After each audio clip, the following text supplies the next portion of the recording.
আজ খড়গপুর মহকুমা হাসপাতাল পরিদর্শন করলেন রাজ্যের পঞ্চায়েত ও গ্রামোন্নয়ন মন্ত্রী তথা খড়গপুর সদরের বিধায়ক দিলীপ ঘোষ। এরই পাশাপাশি স্বাস্থ্য আধিকারিকদের সঙ্গে বৈঠকও করেন তিনি। 50 বছরের পুরনো বিল্ডিং ভেঙে যাচ্ছে, জল নেই, এসি নেই, দীর্ঘদিন হাসপাতালের উন্নয়নে কোনো অর্থ আসেনি। আগে 5 লাখ টাকার একটা স্পেশাল ফান্ড ছিল, সেটাও বন্ধ। বৈঠকের পর প্রতিক্রিয়া রাজ্যের পঞ্চায়েত ও গ্রামোন্নয়ন মন্ত্রী দিলীপ ঘোষের।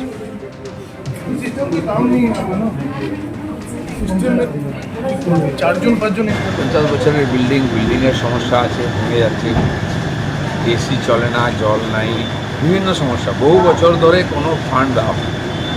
আগে একটা স্পেশাল ফান্ড আসতো 5 লাখ টাকা, সেটাও আসে না। 1 লাখ টাকা মাত্র দেওয়া হয় স্টেশনারির জন্য। ফলে সব ব্যাপারে ক্রাইসিস। 71 জন ডাক্তার আছেন, 400 মতো স্টাফ আছেন, কিন্তু কাজের পরিবেশ, বিল্ডিং নাই। নতুন বিল্ডিং হয়েছিল, এটা কোভিডের সময় সেটাকে রেডি করা হচ্ছে, কিছু পার্টি শিফট করা হচ্ছে। বাকি একটা বড় আমাদের কাছে রিকোয়ারমেন্ট এসেছে, সেই বিভিন্ন ডিপার্টমেন্টের জন্য আমি হেলথ সেক্রেটারির সঙ্গে দেখা করবো। আমাদের সিএমওকে নিয়ে কথা হয়েছে, ধীরে ধীরে পরিবর্তনের চেষ্টা হবে। কেন্দ্রের বিরোধিতা করতে গিয়ে মানুষের সর্বনাশ করা হবে। শুভেন্দু অধিকারী তিনি বলছেন যে আগের সরকার স্বাস্থ্যক্ষেত্রে কেন্দ্রের সঙ্গে বিরোধিতা করেছে, কোটি কোটি মানুষ তাই কেন্দ্রের প্রকল্প থেকে বঞ্চিত হয়েছে। কেন্দ্র ও রাজ্য সরকারের স্বাস্থ্য বিভাগে এতদিন সমন্বয় ছিল না। কি বললেন মুখ্যমন্ত্রী, শুনুন। বিগত সরকার হেলথ সেক্টরে ভারত সরকারের সঙ্গে সহযোগিতা তো দূরের কথা, বিরোধিতা করেছে, যার ফলে পশ্চিমবাংলায় লক্ষ লক্ষ তো বলবো না, কোটি কোটি পশ্চিমবাংলার মানুষ ভারতবর্ষের অন্য প্রদেশগুলো যে ধরনের হেলথ সেক্টরে কেন্দ্র রাজ্য যৌথ উদ্যোগে বেনিফিটস গুলো পাচ্ছেন, সেখান থেকে বঞ্চিত হয়েছে। Central state political government to government relation তো ছিলই না। প্রশাসকদের মধ্যে বা ব্যুরোক্রেটসদের মধ্যে বা ডাক্তারদের মধ্যে বা হেলথ সেক্টরে যারা দায়িত্বপ্রাপ্ত তাদের মধ্যেও টকিং টার্ম, চিঠিপত্র আদান প্রদান ছিল না। একটা মারাত্মক ধরনের নেগেটিভিটি কাজ করেছে, যার কুফল সর্বত্র আমরা দেখতে পাচ্ছি। নবান্ন থেকে সাংবাদিক বৈঠক করে মুখ্যমন্ত্রী শুভেন্দু অধিকারী তিনি ঘোষণা করেছেন যে জুলাই থেকেই আয়ুষ্মান প্রকল্পের সুবিধা পেতে চলেছে রাজ্য।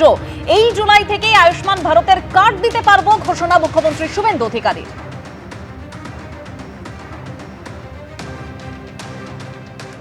আয়ুষ্মান ভারতে ইতিমধ্যে এনরোলমেন্টের কাজ শুরু হয়েছে। আমাদের বিশ্বাস যে জুলাই মাস থেকে আয়ুষ্মান ভারতের কার্ড আমরা দিতে পারবো এবং তার বেনিফিট গোটা ভারতবর্ষে আয়ুষ্মান ভারত কার্ড হোল্ডাররা পাবেন। আমরা আশা করছি যে স্বাস্থ্যসাথী কার্ডের সঙ্গে যুক্ত এমন 6 কোটিরও বেশি আমরা যারা কার্ড হোল্ডার তাদেরকে আয়ুষ্মান ভারতে এক্ষুনি নিয়ে যেতে পারবো। পরে পরে এই সংখ্যা আরো বৃদ্ধি পাবে এবং যারা নতুন করে আয়ুষ্মান ভারতে যুক্ত হতে চান, স্বাস্থ্যসাথীতে যুক্ত হননি, তাদের ক্ষেত্রেও অপরচুনিটি থাকছে। আমরা জুন মাসের প্রথম সপ্তাহের মধ্যে আয়ুষ্মান আরোগ্য মন্দিরের এগ্রিমেন্ট দিল্লিতে করার সিদ্ধান্ত নিয়েছি। সেখানে পশ্চিমবঙ্গ সরকার এবং ভারত সরকার মন্ত্রী স্তরে, আধিকারিক স্তরে উপস্থিতিতে একটি ইভেন্টের মাধ্যমে বা একটি ছোট্ট অনুষ্ঠানের মাধ্যমে আমরা এটা করব। কারণ আয়ুষ্মান আরোগ্য মন্দিরের বেনিফিট শুধু পশ্চিমবঙ্গে থাকা স্থায়ী বাসিন্দারা নন, প্রায় 1 কোটির কাছাকাছি পশ্চিমবঙ্গের স্থায়ী বাসিন্দা কর্মসূত্রে পেটের টানে বাইরের রাজ্যে আছেন বা এডুকেশন নেওয়ার জন্য বাইরের রাজ্যে আছেন, তারাও এই সুযোগ পাবেন গোটা দেশব্যাপী। সেই এগ্রিমেন্ট আমরা জুন মাসের প্রথম সপ্তাহে দিল্লিতে করার সিদ্ধান্ত নিয়েছি। স্বাস্থ্যের রাজ্যের উন্নয়ন নিয়ে কেন্দ্রীয় স্বাস্থ্যমন্ত্রী মুখ্যমন্ত্রী বৈঠক। জাতীয় স্বাস্থ্য মিশন আয়ুষ্মান ভারতের জন্য প্রায় ৩,০০০ কোটি বরাদ্দ করা হয়েছে। জাতীয় স্বাস্থ্য মিশন প্রকল্পের জন্য আজই ৫০০ কোটি ট্রান্সফার, এরকমই সূত্রের খবর। আর কি তথ্য পাওয়া যাচ্ছে এই বৈঠক থেকে আমরা বিস্তারিত জানবো সরাসরি। আমাদের প্রতিনিধি শিবাশিস মৌলিক রয়েছেন আমাদের সঙ্গে এই মুহূর্তে। শিবাশিস। দেবস্মিতা, ইতিমধ্যেই আজকে কিন্তু কেন্দ্রীয় স্বাস্থ্যমন্ত্রী জগৎ প্রকাশ নাড্ডা এবং শুভেন্দু অধিকারী, পশ্চিমবঙ্গের মুখ্যমন্ত্রী শুভেন্দু অধিকারী, তাদের মধ্যে একটি ভার্চুয়াল বৈঠক হয়। বৈঠকে উপস্থিত ছিলেন কেন্দ্রীয় স্বাস্থ্য আধিকারিকরা এবং রাজ্যের স্বাস্থ্য আধিকারিকরা। এই যে ভার্চুয়াল বৈঠক হয়েছে, এখানে কেন্দ্রীয় স্বাস্থ্যমন্ত্রী জগৎ প্রকাশ নাড্ডা তিনি দিল্লিতে তার টিম নিয়েছিলেন এবং নবান্নে রাজ্যের মুখ্যমন্ত্রী শুভেন্দু অধিকারী তিনি তার যে প্রতিনিধি দল নিয়ে উপস্থিত ছিলেন। বৈঠকের নির্যাস ঘণ্টাখানেকের বৈঠক। সেই ঘণ্টাখানেকের বৈঠকে কিন্তু ৩,০০০ কোটি টাকা কেন্দ্র থেকে বরাদ্দ করা হয়েছে এই রাজ্যের জন্য।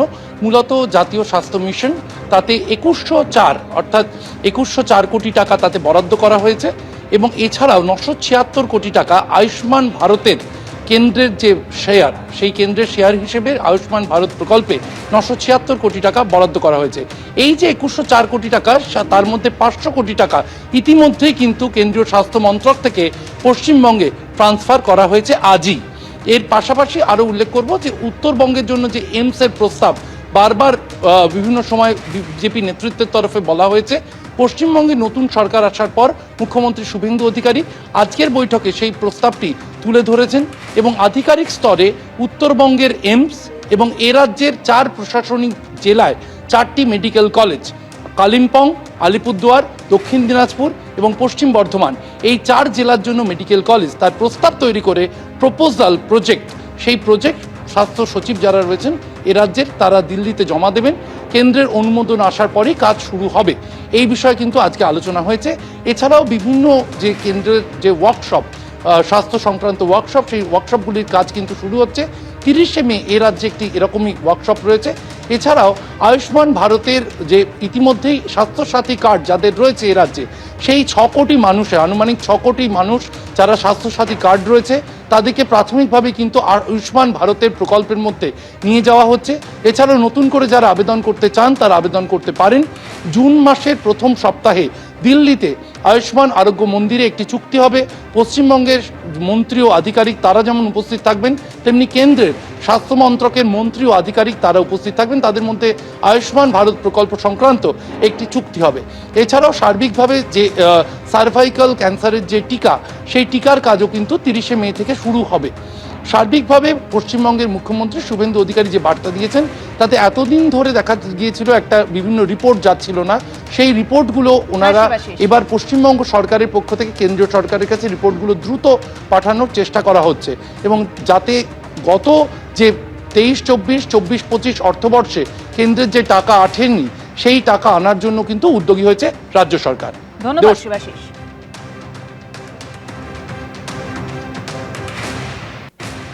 উত্তরবঙ্গের এইমসের জন্য আমরা প্রস্তাব ওখানকার এমএলএ এমপিদের সঙ্গে কথা বলে দ্রুততার সঙ্গে ভারত সরকারের কাছে পাঠাবো, এটা আমি উল্লেখ করেছি। মাননীয় কেন্দ্রীয় মন্ত্রী এক কথায় তিনি বলেছেন, পশ্চিমবঙ্গে নবনির্মাণের ক্ষেত্রে বিশেষ করে হেলথ সেক্টরে অর্থ কোনো সমস্যা হবে না এবং তিনি অতি দ্রুত ৩টে টিম পাঠাচ্ছেন। এবিপি আনন্দ, এগিয়ে থাকে, এগিয়ে রাখে।